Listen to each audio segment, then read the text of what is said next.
E aí, sabe aquele problema de matemática que a gente olha e pensa, nossa, isso aqui não tem como resolver? Pois é, às vezes o segredo é só olhar por um ângulo diferente. Hoje a gente vai mergulhar em alguns truques de cálculo bem espertos que revelam respostas escondidas em equações que, à primeira vista, pareciam, bom, impossíveis. Ok, vamos começar com um exemplo bem clássico para aquecer. Pensa num círculo. Uma forma super familiar, certo? Mas e se a gente quisesse calcular a inclinação, ou seja, a taxa de variação naquele exato instante, em qualquer ponto da sua borda? Tentar usar as ferramentas de derivação que a gente já conhece para isso pode ser bem mais enrolado do que parece. Para desvendar esse mistério, nosso caminho vai ser o seguinte. Primeiro, a gente vai entender por que funções com o y preso complicam a vida. Depois, vamos aprender o truque da diferenciação implícita. E, na segunda parte, vamos dar uma olhada em funções que desfazem uma outra para descobrir um atalho incrível para derivadas. Então, o nosso primeiro desafio é justamente esse. O que fazer com equações onde a variável y não está ali isolada de um lado só? Essas são as famosas funções implícitas, e elas trazem um tipo bem particular de problema. Olha só essa comparação. Do lado esquerdo, tal que a gente conhece bem, as funções explícitas.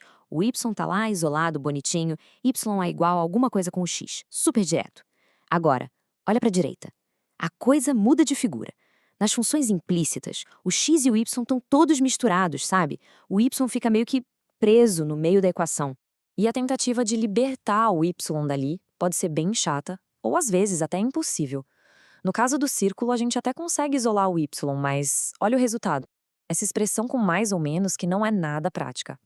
Já na outra equação, bom, isolar o y é tão complicado que nem vale um esforço. Fica claro que a gente precisa de uma outra estratégia. E essa estratégia tem nome: diferenciação implícita. É uma técnica muito, mas muito poderosa que permite que a gente encontre a derivada sem precisar resolver a equação para y antes. A gente simplesmente trabalha com a equação do jeito que ela está.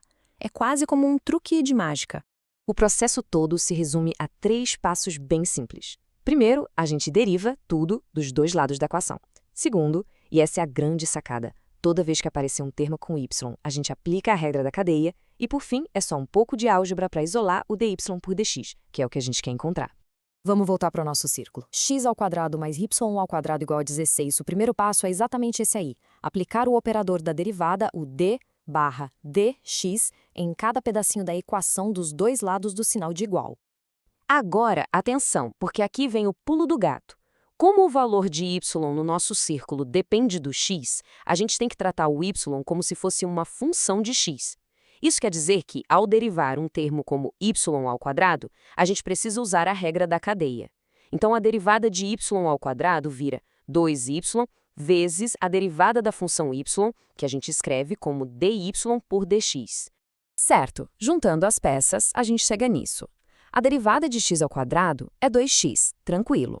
A de y ao quadrado, como a gente acabou de ver, é 2y vezes dy dx. E a derivada de 16, que é uma constante, é zero. Pronto. Agora a gente tem uma equação novinha em folha para achar a inclinação que a gente tanto queria. E aí, com um pouquinho de álgebra, a gente isola o dy sobre dx e, tcharam, chegamos na resposta. A inclinação do círculo em qualquer ponto xy que a gente escolher é simplesmente menos x sobre y. Olha que solução limpa, que elegante. E o melhor de tudo, foi obtida sem precisar mexer com nenhuma raiz quadrada. Certo, para o círculo um método funcionou que é uma beleza. Mas, será que ele aguenta o tranco com aquela outra equação bem mais assustadora que a gente não conseguiu resolver? Vamos botar essa técnica à prova de fogo agora. E a gente aplica exatamente os mesmos passos. Deriva cada termo. A derivada de x ao quadrado vira 2x. A de y ao cubo vira 3y ao quadrado vezes dy dx, pela regra da cadeia.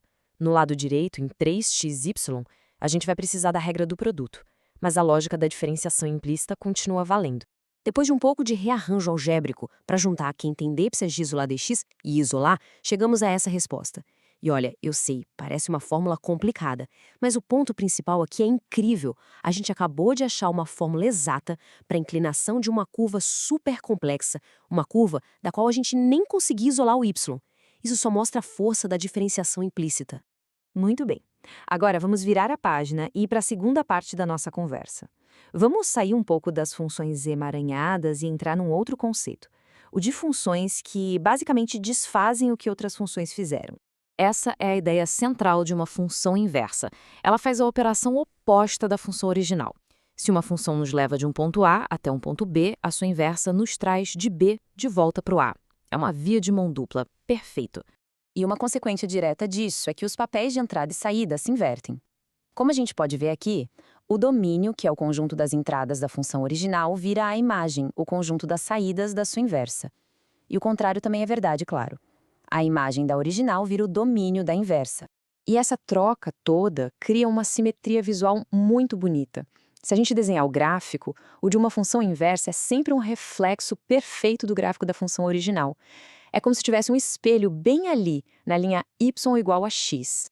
Ok, isso tudo nos leva a uma pergunta bem natural. E como a gente deriva uma função inversa? Acontece que o cálculo nos dá uma ferramenta, um teorema, que é um atalho fantástico para fazer exatamente isso. E a grande sacada é essa: não precisa nem encontrar a fórmula da função inversa para calcular a derivada dela. Se a gente já conhece a derivada da função original, dá para usar essa informação para achar a derivada da inversa diretamente. É um atalho e tanto.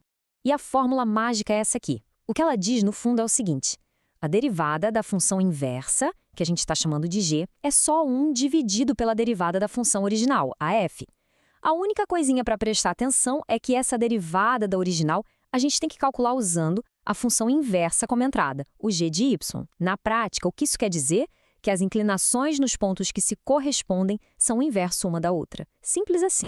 Pensa na função f de x igual a x ao cubo. A derivada dela é moleza. F' de x é 3x ao quadrado. A sua inversa é a raiz cúbica de y. Tentar derivar isso direto pode dar um trabalhinho, tem que lembrar da regra do expoente fracionado, mas com o nosso atalho a gente nem precisa pensar nisso. É só pegar a derivada que a gente já conhece, o 3x ao quadrado, aplicar a fórmula e pronto. A derivada da inversa sai na hora, sem complicação. Então, hoje a gente desvendou 2 tipos de problemas que pareciam impossíveis. A diferenciação implícita abriu a porta para curvas complexas e o atalho da inversa simplificou a vida da gente. Isso nos deixa com uma reflexão. Quantas outras impossibilidades por aí estão só esperando a ferramenta matemática certa aparecer para se tornarem possíveis?